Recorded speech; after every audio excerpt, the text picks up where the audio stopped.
نحمده ونصلي على رسوله الكريم اما بعد فاعوذ بالله من الشیطان الرجیم بسم اللہ الرحمن الرحیم۔ کل جو ہے سبق نمبر 25 پڑھ کر سمجھایا گیا ہے ہجے اور روان کے ساتھ۔ آج انشاءاللہ سبق نمبر 25 لکھ کر سمجھایا جائے گا، غور کریں۔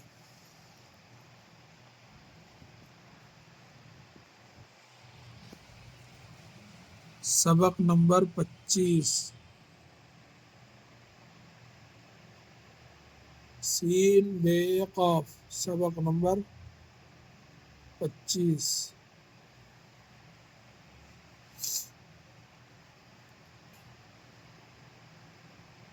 گائے، گاف الف زبر گا، حمزہ بڑیا اے، گائے۔ ہرن،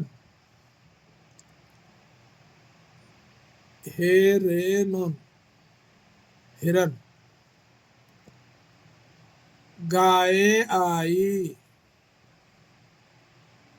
گاف الف زبر گا، حمزہ بڑیا اے یعنی گائے، آئی الف مد آ، حمزہ یازر ای، آئی یعنی گائے آئی۔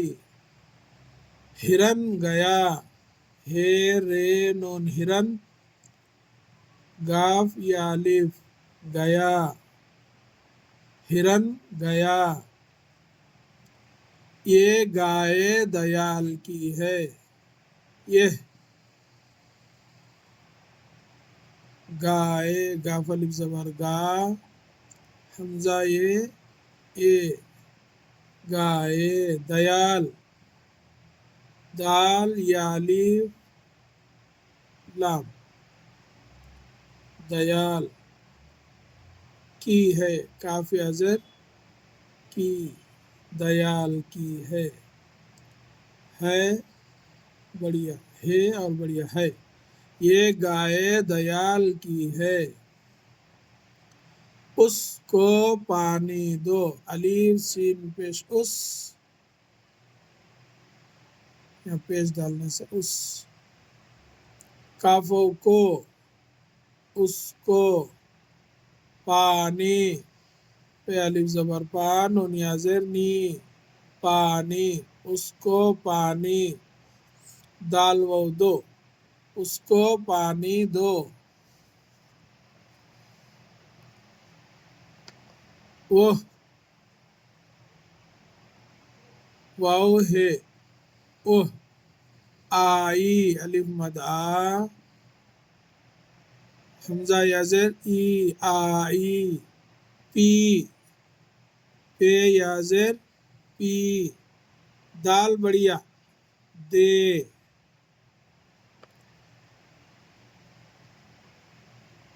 ہا کی شکل یہ ہا، حمزہ کی شکل نیچے، اوپر حمزہ ہے، نیچے جو ہے شکل ہے، یہ ایسا آ کے اس میں حمزہ ایسا آتا۔ یا کی شکل، یا اوپر ہے اور یہ یا کی شکل ایسا آگے یا، اور یہ بڑھیا، یہ تو ایسی آتا بڑھیا، یا کی شکل یا۔ اس میں ایک جانکاری جو ہے میں شروع میں آپ کو جو بتایا تھا، الف یا واو اور جو ہے بڑھیا، تو یہ سبق میں پورے آئے دیکھیے، الف اوپر کھینچا جاتا، گاف الف زبر گا، یہ جو بڑھیا آنے سے ترچا کھینچیں گے، گائے، یہ دیکھو بڑھیا آ گئی۔ الف کو اگر کھینچنا ہے تو شروع سے میں یہی بتا رہا ہوں کہ الف کے اوپر مد آتا، اس لیے یہ مد آیا، آ۔ دیکھو یہ یا آنے سے اس کو نیچے کھینچا جاتا، آ ای، حمزہ یازر ای، یعنی یہ الف آیا، یہاں بڑی آئی، یہاں الف کو مد آیا، یہاں چھوٹی آئی جس کو نیچے کھینچتے، الف کو اوپر کھینچتے، اور جو ہے دو، دیکھو اس کو پانی دو، دال و دو، یعنی جو میں بتایا۔ اور ہرن، یہ نون ساکن، اس یعنی جو حرف پورا آتا جس کے بعد الف یا وہ کچھ نہ ہو، وہ حرف اگر ہے تو اس کو جو ہے آدھا پڑھتے ہیں، یعنی ساکین، الف یا واو اور جو بڑیا نون ساکن یعنی حرف ساکن، یہ جو میں بتا دیا تھا اس میں الف مد آ، الف کو الف جو ہے سب کو کھینچتا جیسا گا یا یہ دیکھو، مگر جب الف کو اگر کھینچنے کی باری آتی تو اس کے اوپر مد آتا. تو یہ میں شروع جو بتایا تھا الحمدللہ یہ سبق میں پورے جو ہے اس چیز کی ہے، اس کے اوپر بھی آپ غور کریے انشاءاللہ تعالی. اللہ تعالیٰ سے دعا ہے کہ اللہ تعالیٰ ہم سب کو اپنے حفظ و امان میں رکھے، آمین یا رب العالمین. السلام علیکم ورحمۃ اللہ وبرکاتہ.